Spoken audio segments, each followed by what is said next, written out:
الحمد لله رب العالمين والصلاة والسلام على رسوله الكريم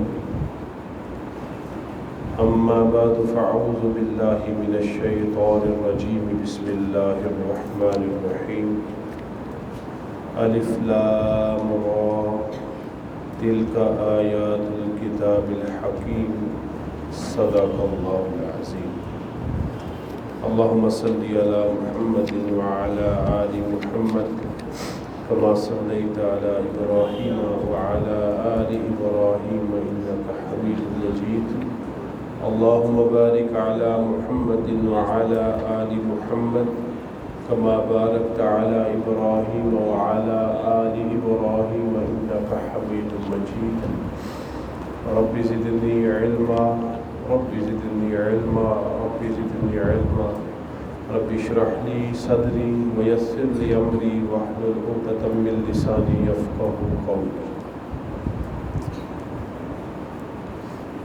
آج سے انشاءاللہ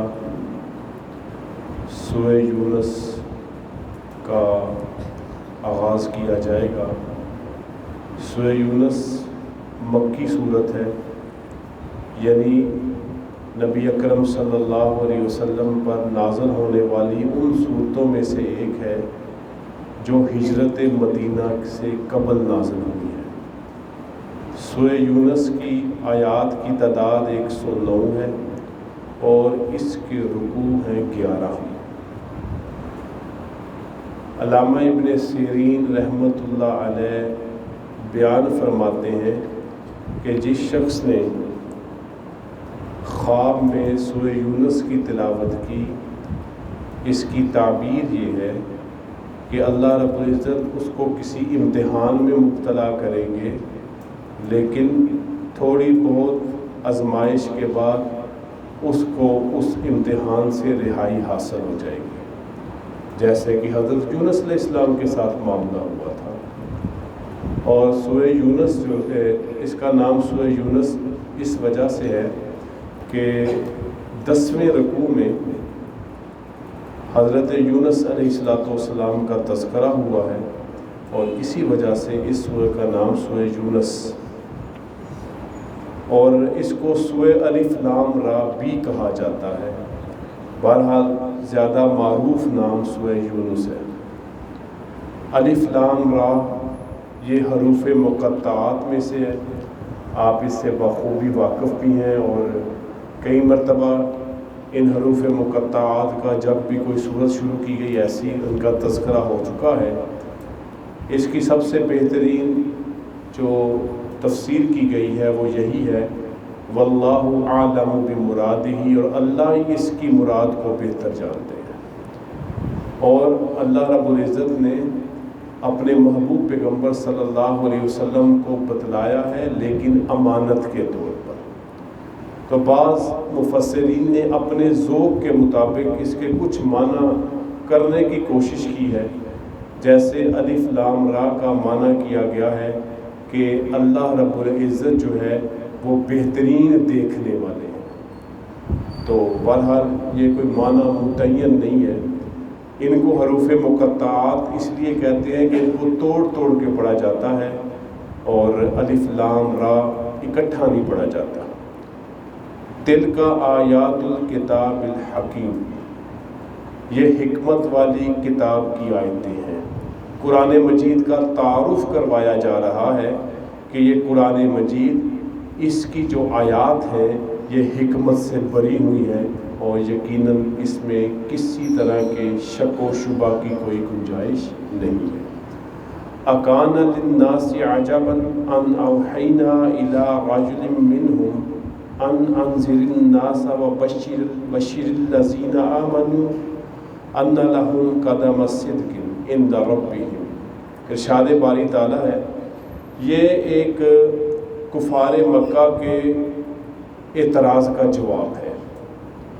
کفار مکہ کو اس بات پر بڑی تکلیف تھی کہ قرآن مجید فرقان حمید کا نزول، اور ان کی قوم میں سے حضور اکرم صلی اللہ علیہ وسلم کا بحیثیت رسول کا انتخاب۔ ان کا نقطہ نظر یہ تھا کہ کوئی امیر شخص اس منصب پہ فائز ہونا چاہیے، یا جس کا کوئی روب دبدبہ ہو، کوئی سردار ہو، وہ اس منصب پہ فائز ہونا چاہیے، جبکہ اللہ رب العزت ان باتوں کے پابند نہیں ہے۔ یہ رسالت ایک بہترین عہدہ ہے، اللہ جس کو چاہے اس عہدے سے سرفراز فرمائے۔ یہ اللہ کا فضل ہے، یؤتیہ من یشاء، جس کو چاہے اس فضل سے نوازے۔ یہ کوئی الیکشن کا طریقہ کار نہیں ہے، یہ کوئی ووٹنگ نہیں ہے، یہ ہاتھ اٹھا کے اتنے لوگ اس کے ساتھ ہو گئے اس کو رسول بنا دو، یا اس کا معیار مال و دولت نہیں ہے، یا اس کا معیار دنیا کی ظاہری عزت نہیں ہے۔ یہ اللہ بہتر جانتے ہیں، اور اللہ جس کو پیغمبر، رسول اور نبی منتخب فرماتے ہیں، وہ پھر ہر طرح کے ہر معاملے سے جس میں عیب لگایا جا سکے اللہ اس کو محفوظ رکھتے ہیں کہ میرے پیغمبر کو کوئی انگلی نہ اٹھا سکے۔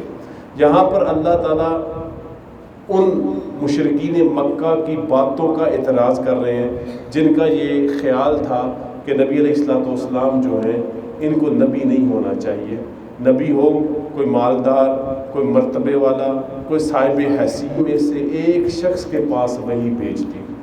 اب یہاں سے ایک معنی یہ بھی مراد ہے کہ مشرکین مکہ یہ بھی اعتراض کرتے تھے کہ ہمارے جیسے ہی ایک آدمی پر وحی ہو رہی ہے، تو اللہ فرماتے ہیں اس بات پہ کیوں تعجب کر رہے ہیں کہ ہم ان میں سے ایک شخص کے پاس وحی بھیج رہے ہیں، انذر الناس، کہ وہ لوگوں کو ڈرائے، وبشر الذین آمنوا، اور خوشخبری دے ان لوگوں کو جو ایمان لائے۔ اس جملے میں نبی کریم صلی اللہ علیہ وسلم کی دو خوبیوں کو بیان کیا جا رہا ہے۔ ایک خوبی ہے آپ کا نذیر ہونا، اور ایک خوبی ہے آپ کا بشیر ہونا۔ نذیر کا معنی ہوتا ہے ڈرانے والا، لیکن کس طرح کا ڈرانے والا؟ جس کے ڈرانے میں شفقت ہو، جس کے ڈرانے میں الفت ہو، اور جس کے ڈرانے میں محبت ہو۔ ایسا ڈرانے والا نہیں ہماری پنجابی زبان میں کہ وہ اگلے کا ترائی نکال دے، یہ بڑی شفقت اور محبت سے ڈرانے والا، اور یہ نبی کریم صلی اللہ علیہ وسلم کی ایک خوبی اور ایک صفت ہے، وہ کیا کہلاتی ہے؟ نذیر کے ساتھ، اور اسی سے نکلا ہے انذر، کہ آپ ان کے لوگوں کو آپ ڈرائیں۔ کس سے ڈرائیں؟ جہنم کے عذاب سے، یہ شفقت ہے، ایک بڑے نقصان سے۔ جیسے کہ نبی علیہ السلام فرماتے ہیں، حدیث کا مفہوم ہے کہ میں دیکھ رہا ہوں کہ تم جہنم کی طرف لپکے جا رہے ہو، اور میں تمہیں کھینچ کے جہنم سے دور کر رہا ہوں۔ اور یہ جو شفقت ہے اور یہ محبت جو ہے، یہ انبیاء ہی کا خاصہ ہے، اور سب سے بڑا خاصہ ہے کس کا؟ حضور اکرم صلی اللہ علیہ وسلم کا۔ وبشر الذین آمنوا، اور خوشخبریاں ان لوگوں کے لیے جو ایمان لائے۔ ڈرایا کن کو جا رہا ہے؟ جو ایمان سے بھاگے ہوئے ہیں، اور خوشخبری کن کے لیے ہے؟ جو ایمان لائے۔ تو یہاں پر اللہ رب العزت دوسری جو نبی علیہ السلام کی خوبی ہے بشیر والی یا مبشر والی، وہ بیان فرما رہے ہیں۔ ان لہم قدم صدق، وہ خوشخبری کیا ہے؟ بے شک ان کے لیے اپنے رب کے پاس قدم ہے، صدق بہترین، سچا۔ یہاں پر مفسرین نے قدم صدق کا کیا معنی کیا، اس پہ غور کریں۔ قدم صدق، کہ اللہ کے ہاں ان لوگوں کا جو ایمان لائے ان کا عالی مقام ہے، ان کا بلند مقام ہے۔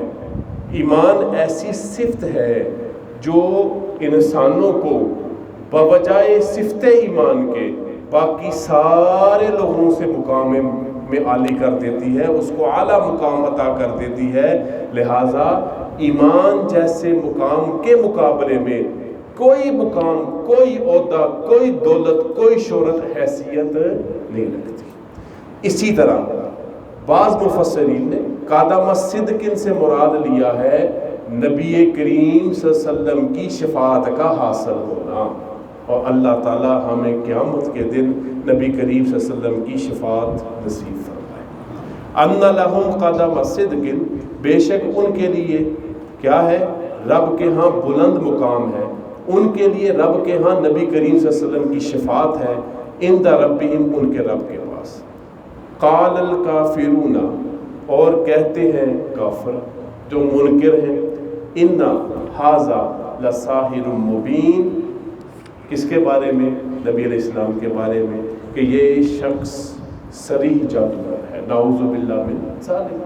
الفاظ ہے قرآن کے، ہم اس کو صرف نقل کر رہے ہیں، ہمارا اس طرح کا نظریہ اور عقیدہ بالکل بھی نہیں ہے. یہ کفار مکہ کا ہے کہ وہ نبی علیہ السلام کے بارے میں اس طرح کی باتیں کرتے ہیں.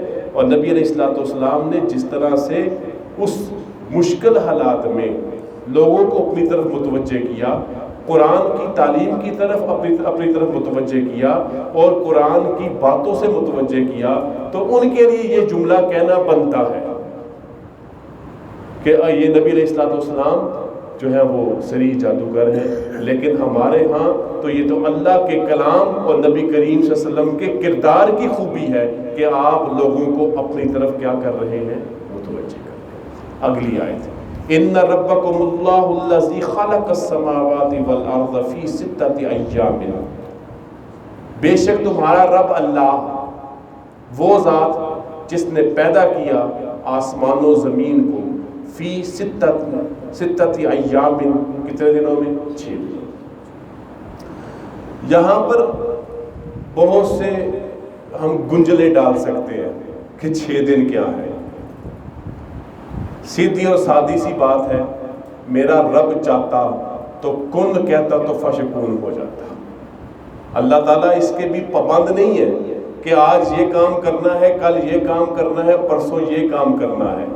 اللہ تعالیٰ ستۃ ایام سے ہمیں یہ سمجھا رہے ہیں کہ اللہ تعالیٰ جس طرح چاہتا اپنی قدرتوں سے کن فیکون ہو جاتا، لیکن 6 دنوں کی ترتیب بتا کے ہمیں یہ سمجھایا کہ ہر کام کو آرام سے، سکون سے اور ترتیب سے کرنا چاہیے. اس کی کوئی منصوبہ بندی کرنی چاہیے. جلدی کا کام شیطان کا کام ہوتا ہے، جلدی کا کام شیطان کا کام ہوتا ہے، اور منصوبہ بندی سے، کاریگری سے کام کرنا رحمان کے بندوں کا کام ہوتا ہے. اور فی ستۃ ایام وہ 6 دن چلتے جائیں. مفسر کہتے ہیں ہفتہ، اتوار، پیر، منگل، بدھ، جمعرات. ایک دوسری یہ بھی ایک تفسیر کی گئی ہے جس کے بارے میں اشارہ کیا گیا ہے سورہ حج میں کہ اللہ کے ہاں ایک دن 1000 سال کے برابر ہے. واللہ عالم، اللہ جانے اس کے کام جانے. ہمارا کام یہ ہے کہ اللہ نے یہ دنیا بنائی، یہ کائنات بنائی، اور اللہ نے ایک منصوبہ سازی کے ساتھ بنائی اپنی کاریگری کے. ہمارے شکن مدر میں وہاں پہ منتقل کیا، وہاں پر ہمارا تخلیق کا پروسیس ہوا، پھر ہم جناب اس دنیا میں آ گئے، دنیا سے منتقل ہوتے قبر میں چلے گئے، وہاں پر بھی ختم نہیں ہوئے، وہاں پر بھی ہمارا ایک جز موجود ہے. اسی جز سے اللہ تعالیٰ دوبارہ پیدا کریں گے. چاہے اس کو پرندے کھا جائیں، چاہے اس کو زمین میں دبا دیا جائے، چاہے اس کو آگ میں جلا دیا جائے، چاہے یہ پانی میں ڈوب جائے، اللہ رب العزت اس کو دوبارہ اپنے سامنے ایک دن کھڑا کریں گے. کیوں کریں گے؟ لِيَجْزِيَ الَّذِينَ آمَنُوا، تاکہ اللہ تعالیٰ ان لوگوں کو جو ایمان لائے، وَعَمِلُوا الصَّالِحَاتِ بِالْقِسْطِ، اور جو انہوں نے نیک اعمال کیے انہیں انصاف کے ساتھ بدلا دے. جو ایمان اور اعمال صالحہ میں چلتے رہے ان کو اللہ تعالیٰ انصاف کے ساتھ ان کا بدلہ دے. دوسری بات وَالَّذِينَ كَفَرُوا، اور وہ لوگ جنہوں نے کفر کیا، انکار کیا، جو ایمان کے بدلے میں کفر کے راستے کو اختیار کرتے ہیں، ان کے لیے کیا ہے؟ لَهُمْ شَرَابٌ مِّنْ حَمِيمٍ، ان کے لیے شراب، پینے کی چیز، پانی ہے، من حمیم، کھولتی. ہمارے ہاں اردو زبان میں شراب عموماً اس نشہ آور مشروب کو کہتے ہیں، لیکن عربی زبان میں اس کے لفظ خمر ہے. اور یہاں پہ شراب کا لفظ وہ شراب نہیں ہے جو اردو والی ہمارے پاکستان میں چھپتے چھپاتے بکتی ہے، فروخت ہوتی ہے. یہاں سے شراب مراد ہے پینے والی. من حمیم، کھولتے ہوئے پانی سے. جب جہنمی سخت تپش اور گرمائش کی وجہ سے پانی طلب کریں گے، ان کو فریزر کا ٹھنڈا پانی نہیں دیا جائے گا، ان کو کھولتا ہوا پانی دیا جائے گا. کیا وہ ان کی پیاس کو بجھائے گا؟ نہیں. پہلے باہر کی گرمائش تھی، کھولتا پانی پینے کی وجہ سے ان کی آنتڑیاں بھی گل جائیں گی۔ اللہ تعالی ہم سب کو محفوظ رکھے۔ وعذاب علیم، اور ان کے لیے دردناک عذاب ہے، کیوں؟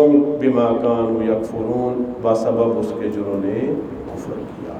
اللہ تعالی ہمیں اہل ایمان میں سے رکھے، موت بھی ایمان پہ آئے، زندگی میں اعمال صالحہ کرنے کی توفیق عطا فرمائے، اور اللہ تعالیٰ اس کا بہترین اجر عطا فرمائے، بغیر رجسٹر اور کھاتہ کھولے اللہ تعالیٰ ہمارے معاملے کو آسان فرمائے، اور اللہ تعالیٰ جو کفر پہ قائم ان کو ہدایت دے اور ہمیں کفر سے محفوظ رکھے۔ وآخر دعوانا